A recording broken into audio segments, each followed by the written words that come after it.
Hey y'all, I've got something a little bit different tonight. This is what I think might be the very first Gundam video game. Sources are pretty sketchy on this. Uh, my source for the release date of December 1983 is actually just the Giant Bomb wiki. All the other sources are about that level of quality of like fan wiki of old video games. You'll often hear people talk about Mobile Suit Zeta Gundam Hot Scramble as the first Gundam video game. That was the first one for home consoles that came out in like 1985, I think. But this was for a home PC in Japan called the PC-88 by NEC. So what I'm going to do is I'm going to play through the entire game. It's about 10 minutes long. And then I'm going to show you some of my resources and show you how you can set up this game if you want to play it. Because when I went Googling for help with that, there were not many resources on how to get it set up or running. So, anything else I want to say? It's called Kidou Senshi Gundam Part 1 Gundam Taichi ni Tatsu. That just means Mobile Suit Gundam Part 1 Gundam Rises. That is the name of the first episode of the TV show. This game adapts the first 2 episodes of the TV show. There is also a Part 2 that adapts the next 10 or so episodes. Apparently they plan to do a total of 5 games covering the entire series, but they only got through 2 because they were not very good. That's subjective, that's my opinion. It's just kind of a text adventure game with static graphics and one mini game right at the end. So I have a guide that I've pulled up. There's one guide on GameFAQs, and thank goodness for it, because this game is pretty unplayable. You would have no idea what to do. I've never seen the manual for it. I have to presume that the manual has some kind of hints or instructions on what kind of commands you're supposed to put in. So as I'm playing, just for fun, think of what would be a reasonable thing to type into the game console, and I'll tell you how that is not what you're supposed to type in. So here we go. We got Amuro and the Gundam. I pulled out my Granddaddy Gundam model kit here for moral support. Let's play this game.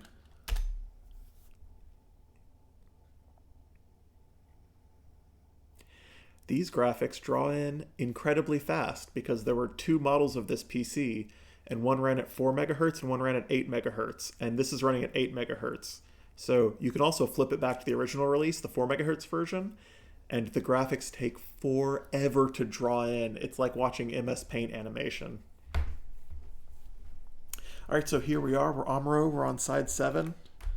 You kind of have to have watched the show to like understand context for anything that's happening or what you're supposed to do. But you were in front of the rescue capsule. So if you were in front of the rescue capsule, what is something you would try to do? You would enter. You can't do that here. Open. Leave. Nope. You have to navigate around the map, but the way you do it is by typing individual letters of the cardinal direction you want to go. So you might even think, I need to go south, or south. But no, you type S. It can't be a lowercase s. If you do a lowercase s, I don't know how to S something. Capital S, we're moving south. You're in an open field. You're in a open field. There's a lot of English in this game, but I have to give them credit because this is a Japanese game.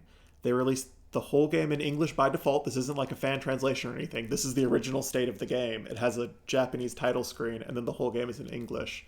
And also, it predates, I think, all official translations of Gundam, so you'll see some kind of non-standard translations of different proper nouns, but we'll get to some of those.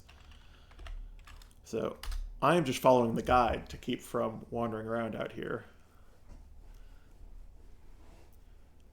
Here we go. There's a Zaku, or a Zak. It's a reasonable translation. We got a Zaku upskirt. I don't know if we can show that on Twitch. Nope. West.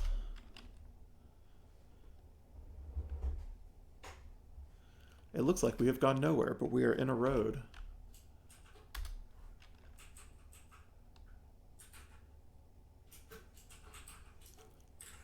You are in a forest. You see mobile gun. All right, now we're going to head east.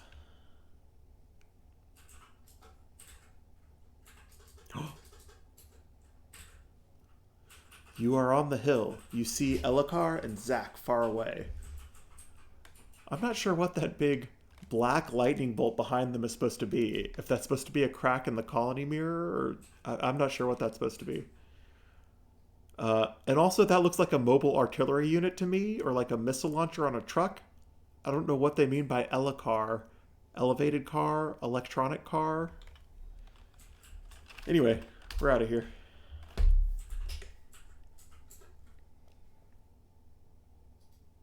All right, now we're getting somewhere. You are in front of broken entrance of docking bay. There is a broken Elakar here. So, if you're like me and you saw this, you would think, well, they highlighted the broken Elakar and it's in the image, so surely we need to, like, drive, enter, turn on, steal. Nope, nothing. The thing you were supposed to do is see that little white square with a pink outline around it, know that that is the manual for the Gundam, and type get manual. And then they redraw the entire screen just to take that one little manual out of the screen and redraw the image. All right, and now we're not doing anything else here, we're just leaving, so let's go south.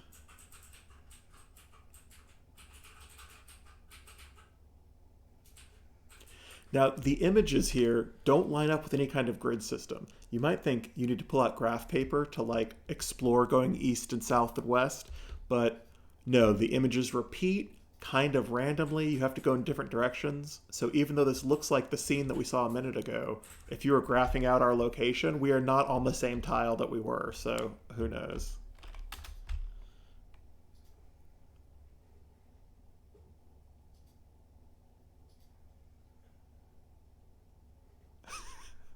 Presumably, Amuro is on foot.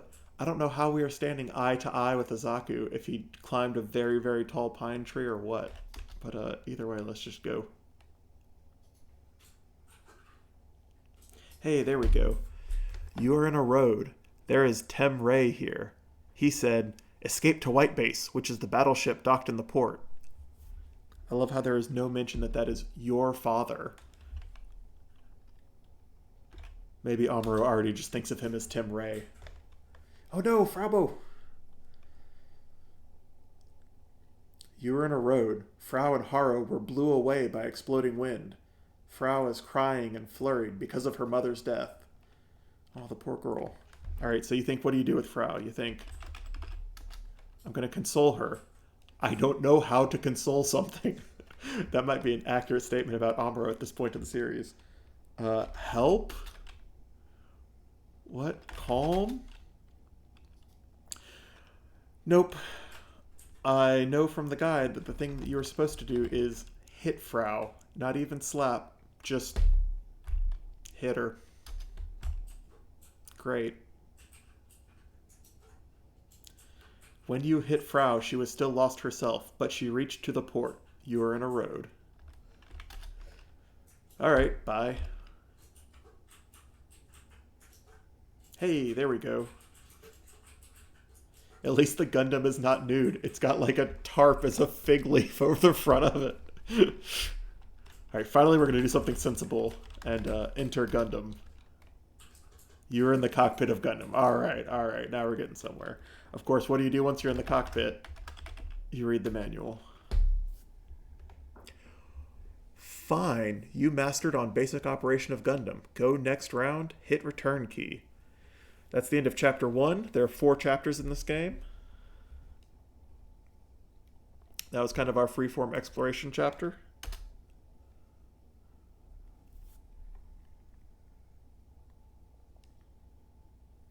You are in the cockpit of Gundam, but you know only basic operation of Gundam.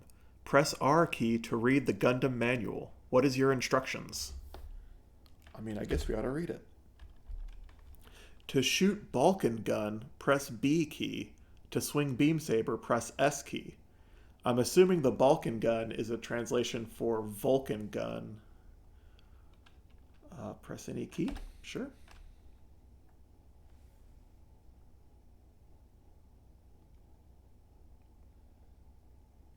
Far away, it seems to be two Zack. They are rushing to you. What is your instructions? Well, I guess we have to remember to fire the Vulcan gun with B. The bullet are quite empty, but Zack are getting no damage. They are rushing. I guess we're supposed to assume that the guns fired and fired until they are empty? Zack is approaching to Gundam. Hurry up! What is your instructions? They're going to act like it's not waiting for my input. Beam saber. Swish! The Zack is perished and exploded. Press any key.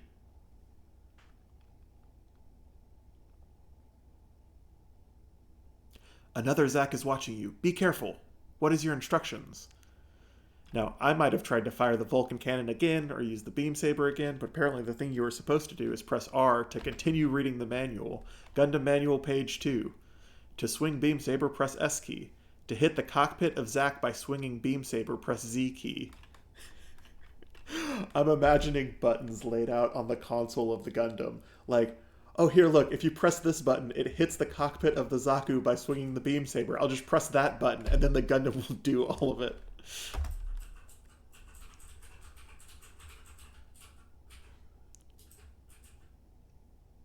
The Zack is rushing to you. What is your instructions? Alright, let's hit the magic Z key. Swish! Direct hit to cockpit of Zack. The driver maybe lost his life. Sometimes it's ambiguous in the original series. Message from Char. Now PCM loading. That's what Char says. Thanks, Char. Hit return key. Congratulations for complete of your mission. The game is not over. Now is the time half past of this game. If you want to continue to play, press return key. Alright. We are now into Chapter 3. You are in a forest. Message from Bright. This is an order to Gundam. Lift the mobile suits to the white base. Now, the way that you lift up and down is with U and D, I guess for up and down, going on this kind of like funicular elevator up to the white base. So the next thing you hit is U.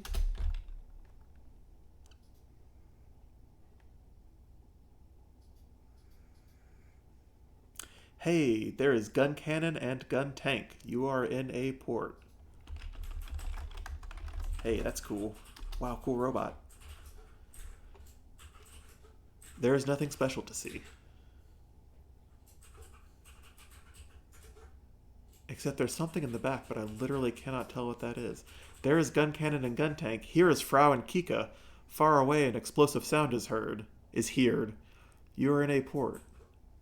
What exactly is that supposed to be? Is that Frau hanging onto the outside of a car with some of the orphans? Alright, well, we better guard Frau. Hey, there she is. You saved Frau and Kika. Frau said, Amuro? Are you Amuro in the cockpit? Hit return key. Why would Frau say that?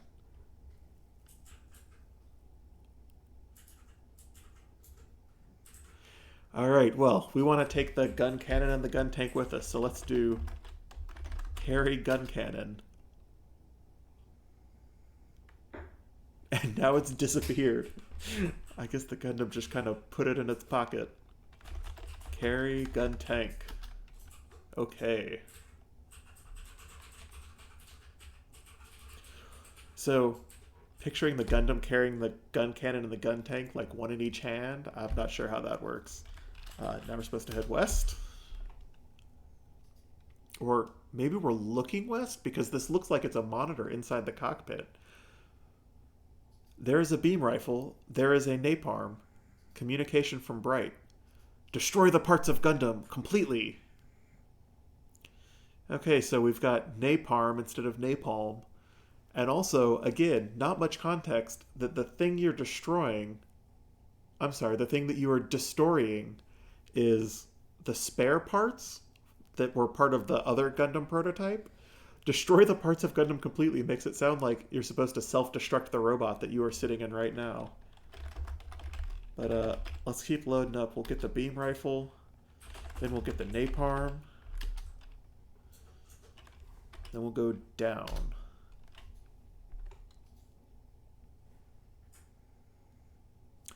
Enemy soldier is running away. You had better to attack him. You see Sayla. You are in rough place. You must hurry your mission. Well, if there's an enemy, let's try shooting him. We will short-circuit the entire series by shooting Char right now. You missed. Enemy soldier is running away. Hit return key.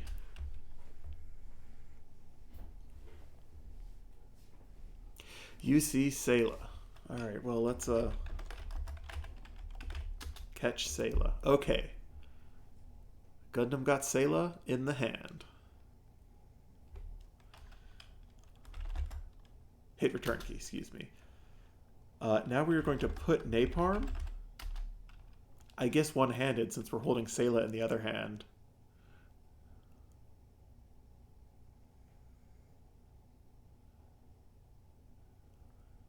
So I guess that blue canister is the napalm canister that we have placed among the Gundam parts. You must hurry your mission. Shoot napalm. Napalm was exploded, and mobile suit parts were destroyed. You are in a port. Let's put poor Sayla down. She's had a ride already. Okay. Up.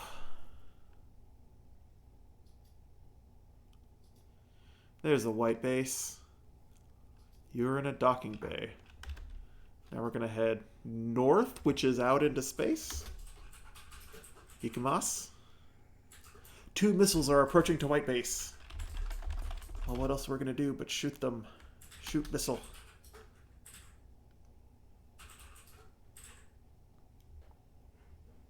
One missile was shooted by beam rifle of Gundam. Hit return key.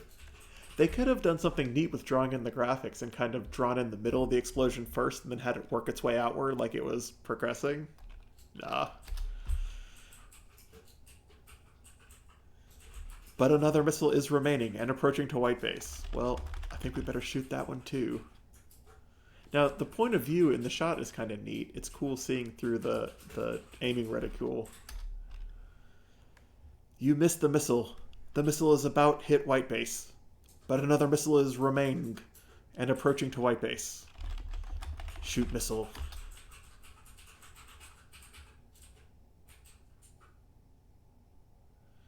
Direct hit to the missile. You saved white base. Hit return key. 2 Zaks are approaching. One is the normal type and another is the red painted. Char of Red Comet. Hit return key. Please hit return key to go to next round. There's lots of hitting return key in the Gundam cockpit right now. That is the end of Chapter 3. We are about to progress to Chapter 4, which is the only one that is in real time, and it's kind of like a shooting gallery mini-game. And there is no RNG in this game. We are the RNG, so I'm going to enter my favorite number, which is 72. We will see the positions of the enemies. Alright, so we got normal type Zaku and Char's red Zaku. And I can use the arrow keys to move around this aiming reticule. And spacebar to fire. And the yellow kind of triangular polygons at the bottom are my beam rifle energy. So you can run out and lose. If you shoot the green one, it's cool, but it doesn't do anything. All you have to do to actually beat the game is shoot Char's Zaku exactly once. Also, there is a massive delay, so I'm going to look like I'm very bad at this, but...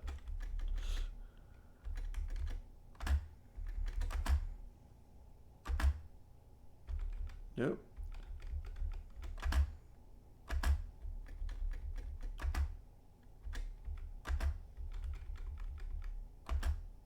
There we go.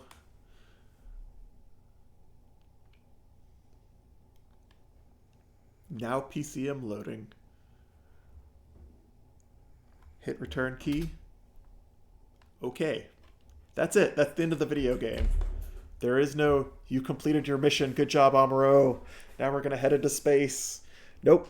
You got Frau, you got Sayla wearing Mickey Mouse ears, I guess. Ryu, Captain Bright, Mirai.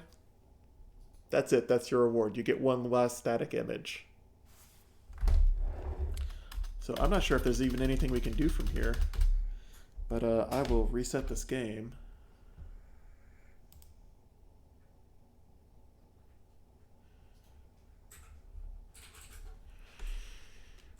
Alright, now you can see the pre-game loading screen. So that concludes the entire video game. That's my playthrough of the game. But now I'm going to talk you through a little bit how you could set this up if you were interested in playing it.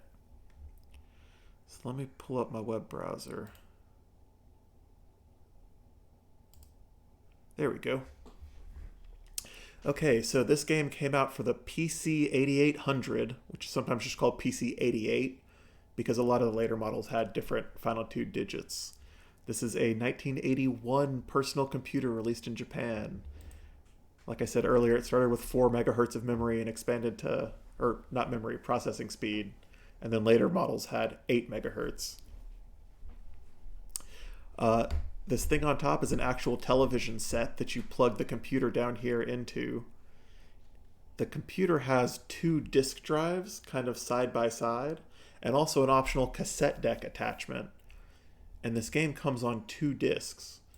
There's a game disc and a PCM disc, and to play it, you had to insert the game disc into the left drive and the PCM disc into the right drive, and the whole system boots directly off the disc. So you boot up the system, and if the discs are in there, that is the software that it loads. So if you wanted to set this up, how would you do it? There are 2 possible emulators for this. One is the Quasi-88 emulator, which is in Japanese language and has better keyboard support. And the other is a library for RetroPie called LR Quasi-88. That stands for libretro. That is an English language re-implementation of the original Japanese emulator.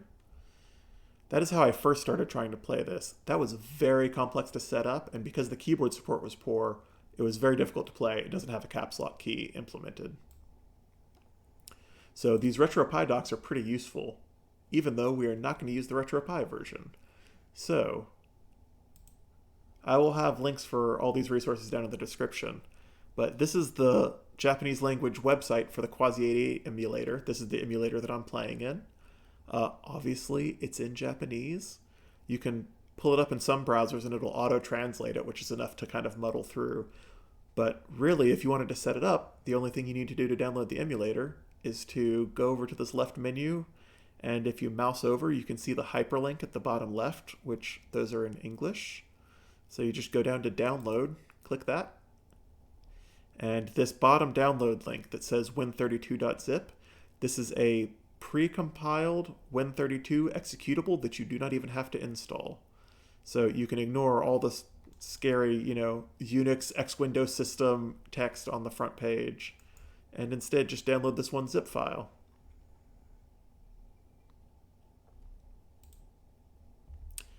Actually, give me a moment. Let me pull up a window with my zip file in it so that you can see what I'm talking about.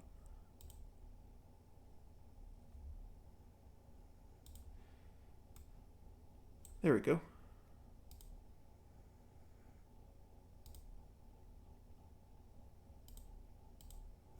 All right, so once you've got it downloaded and you extract the whole thing, this is what you're looking at.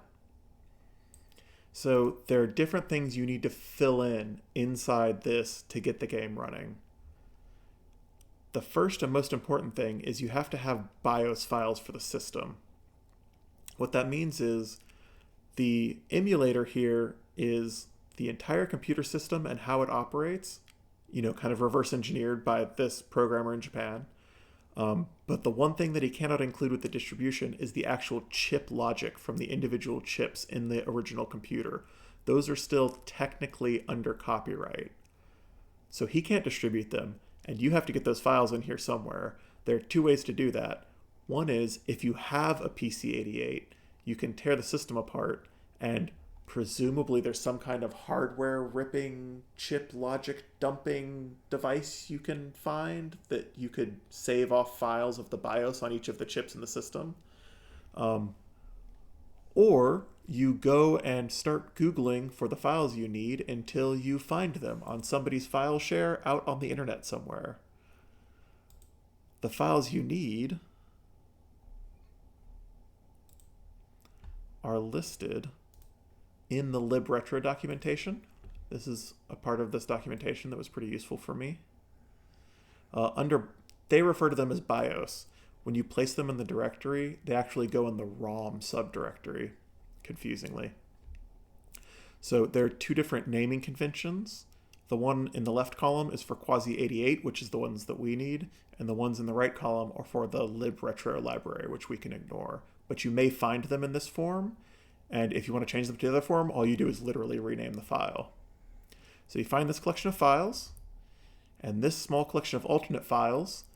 You actually don't need these. We're going to talk about this in a minute, but the Japanese kanji on the title screen is drawn in like an image. It is not rendered like text, so you don't actually need those files. So one way or another, you find this set of BIOS/ROM files. Let's go back to the directory. And then you place those here in ROM. Here are the files. Now, if you got the kanji files and you place them in here, then the entire interface for the emulator is going to be in Japanese kanji. If instead you rename these to something else so that it does not find them, it falls back on English, and then the whole interface for the emulator is in English. It's kind of like auto-translated English, but it's still quite usable. The other thing you need, obviously, are the actual discs for the game. Now, those, I don't think it's illegal to download. They really seem like abandonware. Nobody is enforcing copyright on them.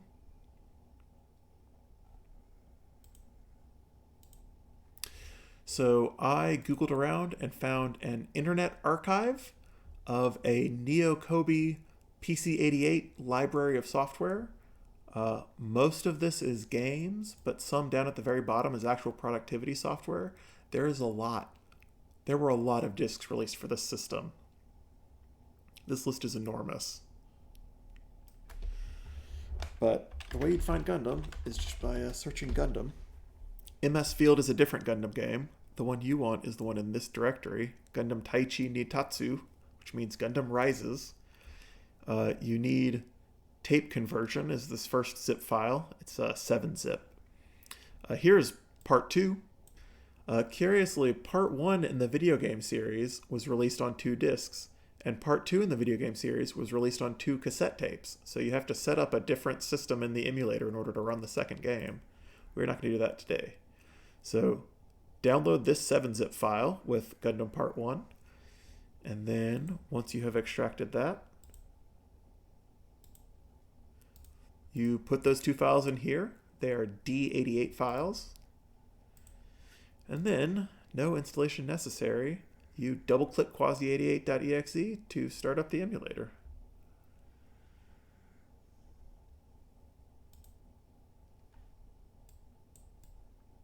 So, let me pull up the game here.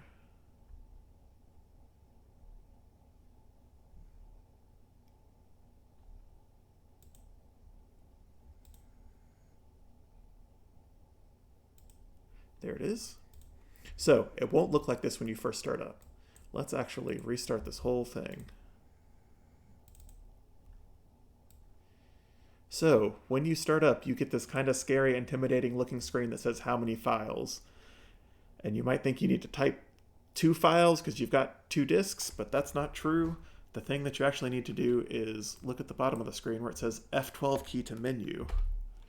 This is how you set everything up. So here you can see things like CPU clock 4 megahertz or 8 megahertz. You probably want to leave it on 8 megahertz for your own sanity. You want to go to disk. Here are your 2 disk drives side by side. In drive 1, you want to put the game disk. So if you scroll here to the right, one of them is marked game disk and the other is marked PCM disk. So in drive 1, put game disk. In drive 2, put PCM disk. All right, status of the drives is ready, so now you're ready to go. What you need to do now is reset the system. Without a reset, the setting is not applied. So if you were doing this physically on the computer, you would boot it up, see this black screen, put the disks in, and then just hit the reset button. Reset now.